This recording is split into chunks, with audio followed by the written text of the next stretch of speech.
graça e paz, Deus abençoe a todos. Vamos à leitura da carta do apóstolo Paulo, a carta de Paulo aos Romanos, os seus 4 primeiros versículos, que é uma apresentação. Paulo, servo do Senhor Jesus Cristo, chamado para ser apóstolo, separado para o evangelho de Deus, o qual ele havia prometido anteriormente por meio dos seus profetas nas Escrituras Sagradas, acerca de seu filho, que humanamente nasceu da descendência de Davi e com poder foi declarado filho de Deus segundo o Espírito de santidade, pela ressurreição dentre os mortos, Jesus Cristo, nosso Senhor. Graças a Deus pela sua palavra. Hoje ainda estamos falando sobre os textos, sobre os estudos do Novo Testamento, porque nós não concluímos na semana passada.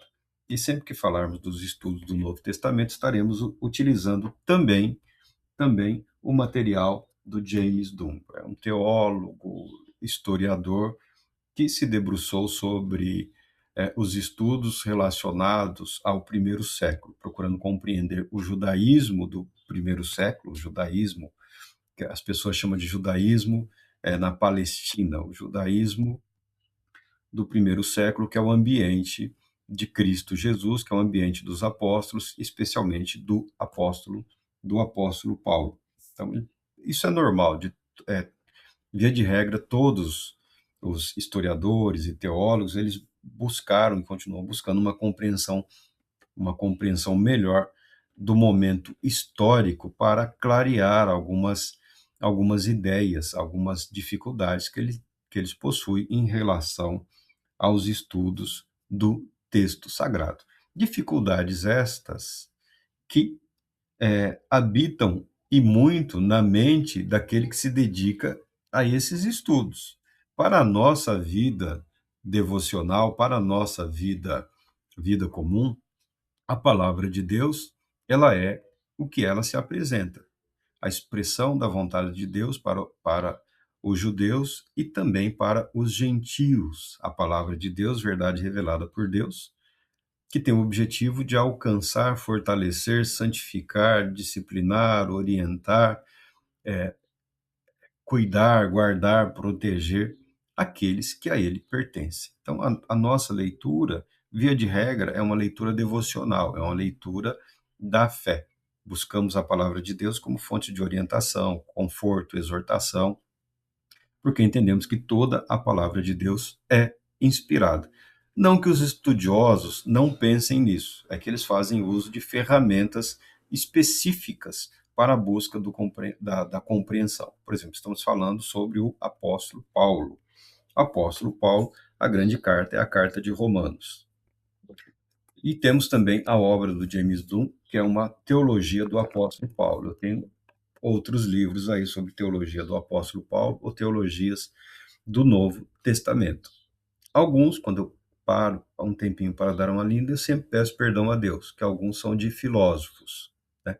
Por quê? Porque o filósofo busca trazer para a sua área de conhecimento, na área em que ele se sente confortável para buscar compreender e transmitir, né? O filósofo busca trazer os ensinamentos de Paulo para o campo filosófico.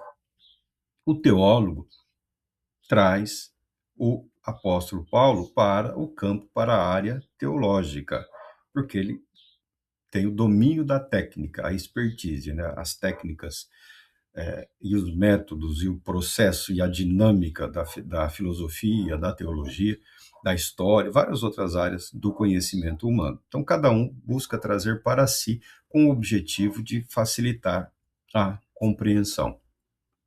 Não há nada de absolutamente errado com isso, a não ser o mau humor dos cristãos que se acomodaram. Né? Os acomodados se sentem muito ofendidos com tudo e com todos que não estejam ali no seu espacinho, no seu lugarzinho comum, como voltaram a falar hoje em dia.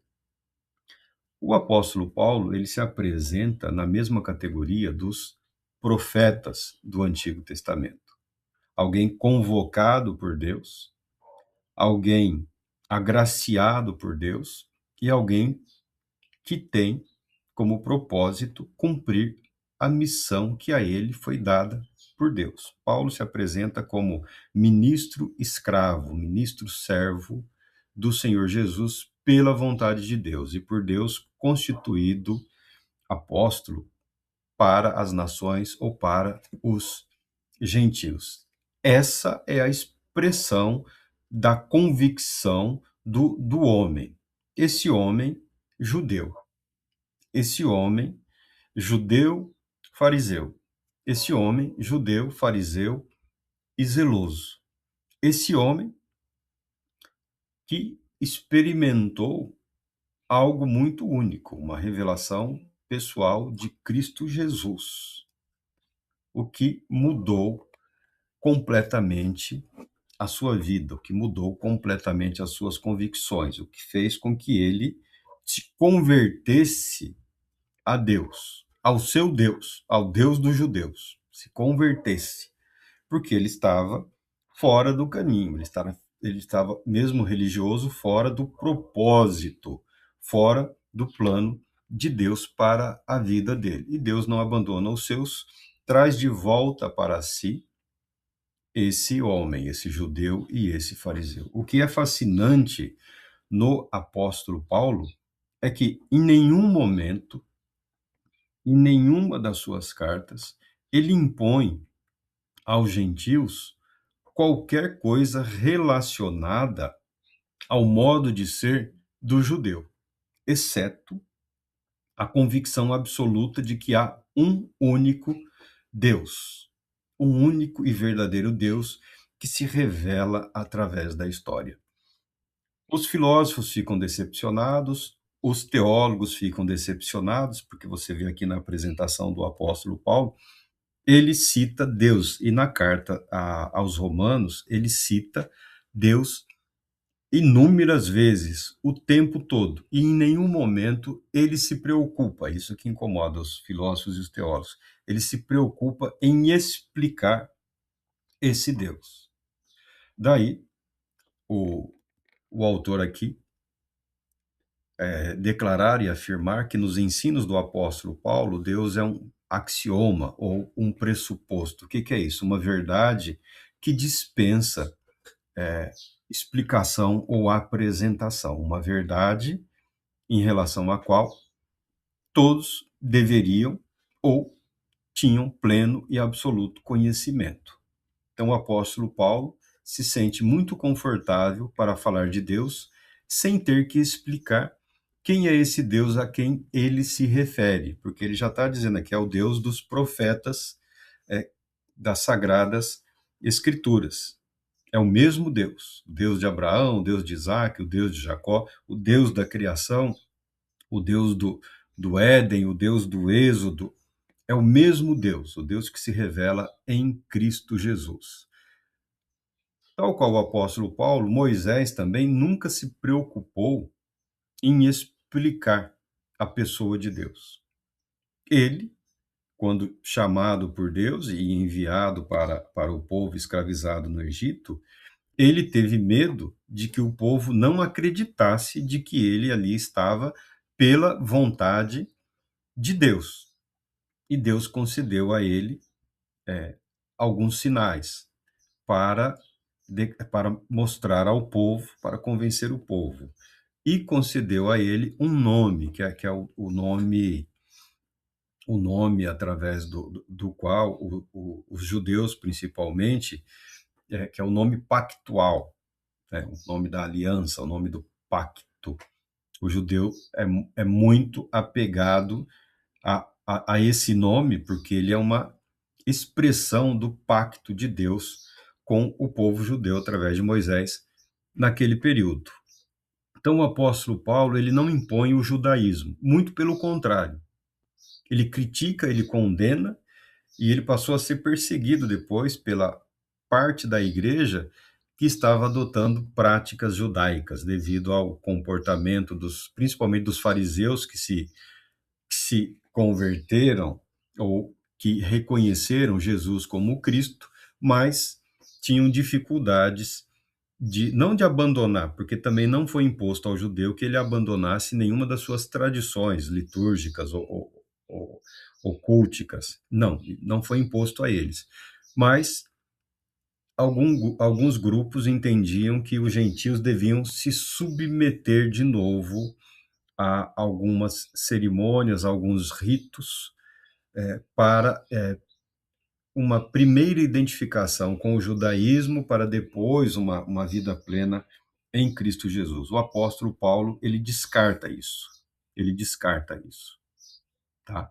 Ele coloca no mesmo nível, a fé em Deus através de Cristo Jesus, do gentil, com a fé dele em Cristo Jesus, sendo judeu e fariseu. Não há. Os judeus têm lá os seus privilégios, principalmente o Cristo que vem dos judeus, tá? A preservação da profecia, os oráculos, os textos proféticos. Os judeus têm uma série de privilégios, tá? Historicamente, na história da revelação.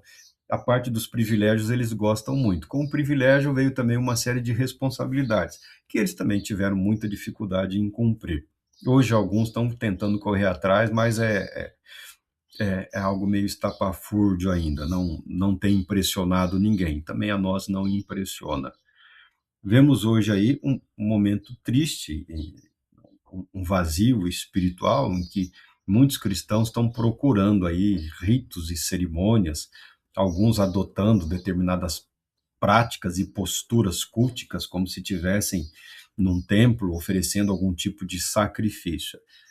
É tentar preencher o vazio causado pelo pecado. A verdade é essa. Quando a pessoa se afasta da verdade, se afasta da palavra de Deus e quer preencher isso com religiosidades, religiosismos, ritos e cerimônias, sabendo nós que somente o Espírito Santo é capaz de preencher esse vazio na alma, no coração do cristão, em toda e qualquer ocasião, em todo e qualquer momento que ele ou a igreja estejam passando. O apóstolo Paulo, como quando fala do Deus verdadeiro, é o Deus dos judeus, é o Deus de Abraão, é o Deus dos ancestrais, é o Deus da criação.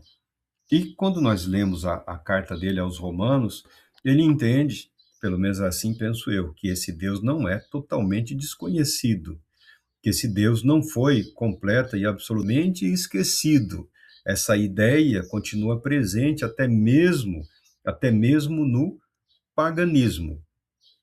Mas o que todo o mundo pagão daquela época não tinha nenhum problema em admitir, assim, é que o Deus chamado Deus Altíssimo, o Deus Altíssimo, eles haviam perdido contato com ele.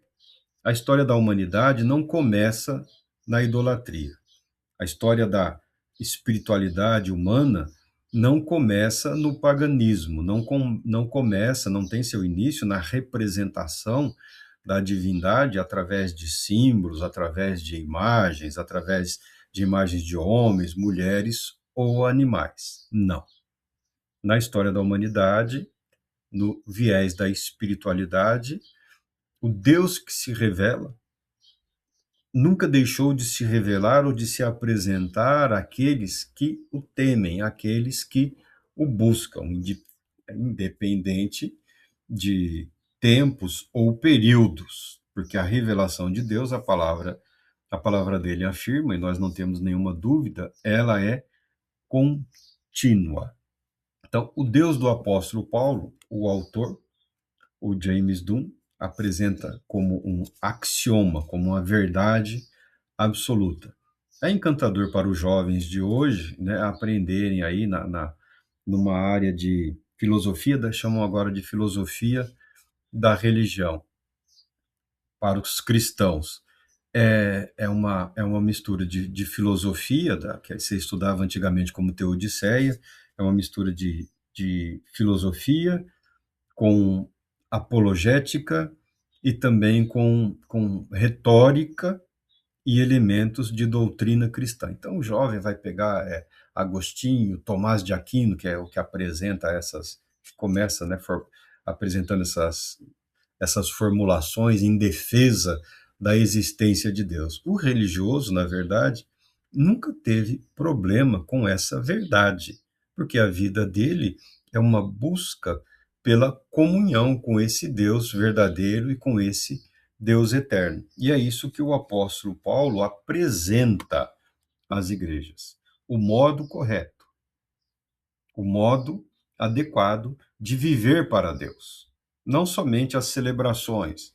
Não é uma questão de como deve ser só os elementos do culto, os elementos da ceia, os elementos do batismo, como as regras que devem reger aí a ética, a moral cristã. O que o apóstolo Paulo apresenta é um modo correto de viver para Deus, de viver para Deus. Numa palavra quase que esquecida, né? O ser santo, o ser separado para Deus. Como viver no mundo sem viver de acordo com o pensamento que rege ou que domina o mundo ou o ambiente socioeconômico, histórico e cultural. Chama de mundo, que é muito mais fácil, né? O mundo ao nosso redor, no qual nascemos, vivemos e temos não só o direito e a obrigação de louvarmos ao Deus verdadeiro. Esse é o motivo, a razão de ser de todo aquele que nele crê. Uma vida que expresse o louvor, a adoração ao Deus único e todo-poderoso. O Deus do apóstolo Paulo é o mesmo Deus de Moisés. O Deus dos cristãos é o mesmo Deus dos judeus. O Deus dos cristãos e dos judeus é o mesmo Deus que criou os céus e a terra e aguarda que em Cristo Jesus a humanidade se volte para ele. A pregação do arrependimento é: voltem para Deus, retornem para Deus. Isso é o que eu considero fundamental. Da mesma maneira que o apóstolo Paulo, para ser melhor compreendido, ele não está limitado às questões do filósofo ou do teólogo, ele também não pode ser interpretado como um ministro cristão, nós já falamos isso.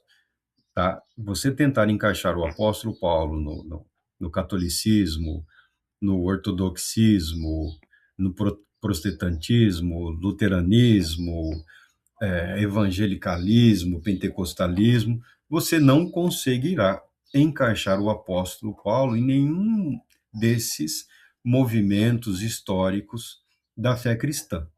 Você precisa admitir e aceitar que ele é o que ele sempre disse que foi: um judeu, um fariseu, um zeloso, que teve de Deus a graça da revelação pessoal de Cristo Jesus, a quem ele reconhece como Senhor e Salvador para os judeus e para os gentios, constituído apóstolo, que não é necessariamente uma autoridade, é alguém com autoridade para apresentar Jesus o Cristo, no mesmo nível ou patamar que os profetas. O interessante é nas cartas do apóstolo Paulo, a apresentação é também uma assinatura. Por exemplo, o Evangelho de Deus, Espírito de Santidade, Filho, declarado Filho de Deus segundo o Espírito de Santidade, ele tem uma série de assinaturas, uma série de referências que alguém que quer estudar teologia, você percebe aí que você não passará um capítulo das cartas do apóstolo Paulo sem entrar em contato com inúmeras doutrinas da fé.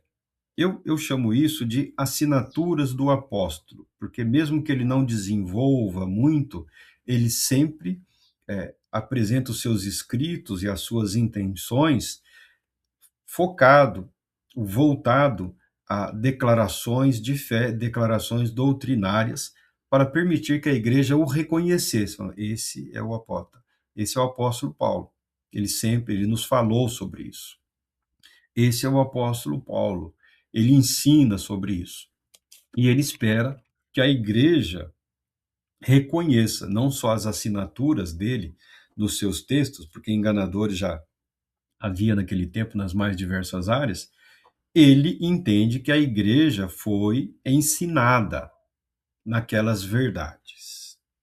Então, esse comunicador, esse mensageiro, esse profeta de Deus, esse apóstolo de Cristo Jesus, é também o mais excelente mestre cristão que a igreja teve, tá? É o mais excelente mestre cristão. A partir daí, os teólogos, os filósofos buscam resgatar essas doutrinas, esses princípios. Você imagina uma igreja que teve Paulo como seu mestre durante 2 anos, 3 anos, ainda que 6 meses. Não só as pregações dele, mas também o tempo que ele se dedicava ao ensino. Ao ensino. Por isso essa carta é tão robusta, porque a carta do apóstolo Paulo aos Romanos, a igreja que se forma em Roma, ele pretendia passar por aquela igreja para também confirmar aquelas igrejas e, a partir dali, dar continuidade ao seu ministério aos gentios, para além de Roma. Essa igreja não foi fundada pelo apóstolo Paulo, tá? Essa igreja surge em Roma, muito provavelmente em decorrência dos judeus que estiveram em Jerusalém no Pentecostes, daqueles milhares que se converteram a Cristo Jesus como o Senhor. E depois deram continuidade à pregação dessa mensagem ao retornarem para as suas casas, para as suas terras. E muitos deles eram judeus que viviam na cidade de Roma. Muito provavelmente as igrejas de Roma tiveram esse início, tá? Pós-Pentecostes, o conhecimento de Cristo como Senhor e Salvador, o retorno para as suas terras e a pregação dessa mensagem, a pregação dessa verdade que a todos havia levado a uma conversão ao Deus único e verdadeiro. O ambiente da época era o da sinagoga. A sinagoga era capaz de atrair multidões, nós podemos assim dizer, sem medo de errar. Os chamados gentios, e os romanos não eram diferentes, estavam muito cansados dos seus cultos, da sua religiosidade, inúmeros cultos, inúmeros deuses, cultos depravados, comportamentos que não satisfaziam o anseio da alma humana, do espírito humano, ao Deus verdadeiro. E a pregação inicial dos gentios foi dos judeus aos gentios, foi uma preparação para a revelação da verdade de Deus de uma forma mais plena em Cristo Jesus. Para esta igreja que o apóstolo Paulo escreve, e é para esta igreja que o apóstolo Paulo se apresenta como ministro de Deus, ministro do evangelho de Deus em Cristo Jesus, sem nenhuma preocupação de explicar quem é esse Deus, porque esse Deus,